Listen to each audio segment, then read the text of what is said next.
Assalamualaikum warahmatullahi wabarakatuh.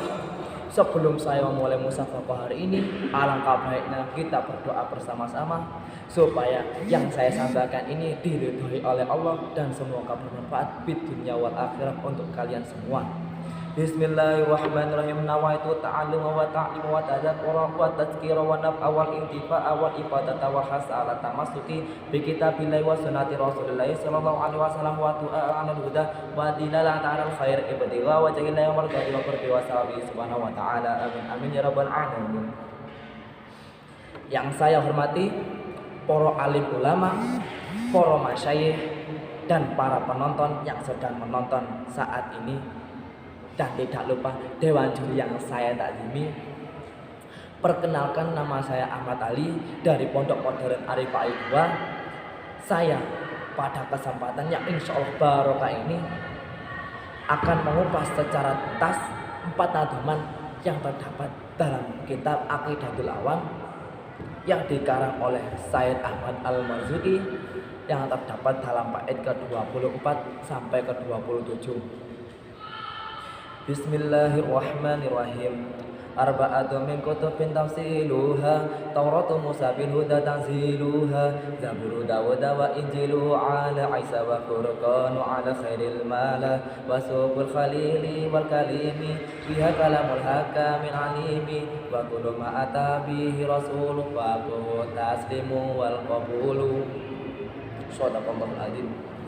Arba'atun utawi papat min kutubin saking pira-pira kitab tafsiluha kang pertelo apa arba'atun. Tauratu Musa suwiji iku kitab Taurat Musa bil huda kelawan dadi pituduh tanzilu kang nurunaken sinten Gusti Allah ha ing Tauratu Musa. Zaburu Dawuda utawi kitab Zabure Nabi Daud wa Injilu utawi kitab Injil ala Isa ing atase Nabi Isa wa Furqanu utawi kitab Al-Qur'an ala khairil mala ing atase luweh apike manungsa. Wasuful khalili utawi suhufe Nabi Ibrahim wal kalimilan Nabi Musa biha ing dalam suhuf kala iku kalamun dawe Gusti Allah al-hakami kang maha bijaksana al-alimi kang maha ngawruhi. Wa kuluma utawi sakabehane perkara ata kang gawa bihi kelawan ma sapa ar-rasul pira-pira rasul. Fahaku mongko hake ma iku taslimu mongko benerake wa qabulu lan ngimani. Nadoman ini sangat cocok untuk dipahami oleh kalangan anak-anak maupun usia remaja karena mudah dipahami. Dan secara garis besar 4 nadoman tadi menjelaskan bahwasanya Allah menurunkan kitab-kitabnya kepada para rasul pilihannya. Siapa saja para menonton? Yaitu pertama, kitab Taurat kepada Nabi Musa, kitab Zabur kepada Nabi Daud, kitab Injil kepada Nabi Isa, dan terakhir kitab Al-Quran kepada Nabi besar Muhammad Sallallahu Alaihi Wasallam.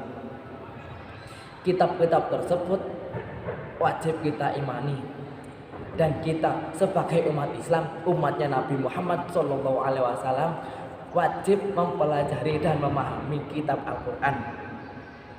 Karena apa?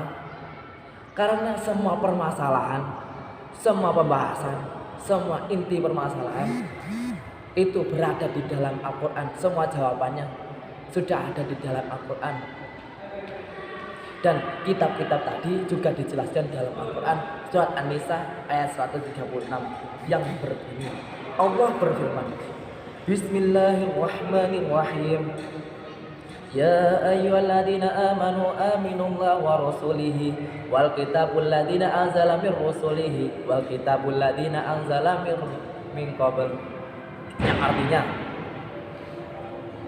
wahai orang-orang yang beriman, tetaplah beriman kepada Allah dan para rasulnya, dan kepada kitab-kitab yang diturunkan kepada rasul-rasulnya dan kitab-kitab sebelumnya.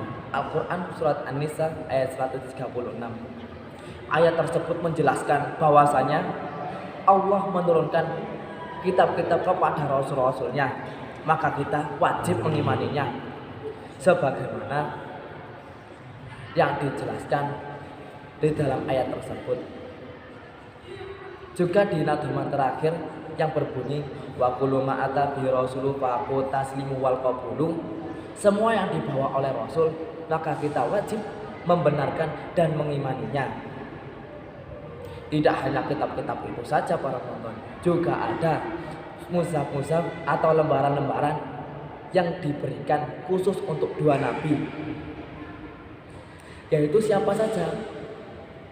Pertama Nabi Ibrahim dan kedua Nabi Musa. Kenapa ke Nabi Ibrahim dan Nabi Musa? Kenapa tidak yang lain?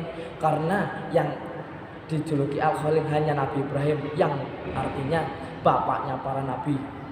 Dan kenapa ke Nabi Musa? Karena Nabi Musa dijuluki Al-Kalim, yang bermakna yang bisa berbicara secara langsung oleh Allah, tidak melalui perantara malaikat Jibril.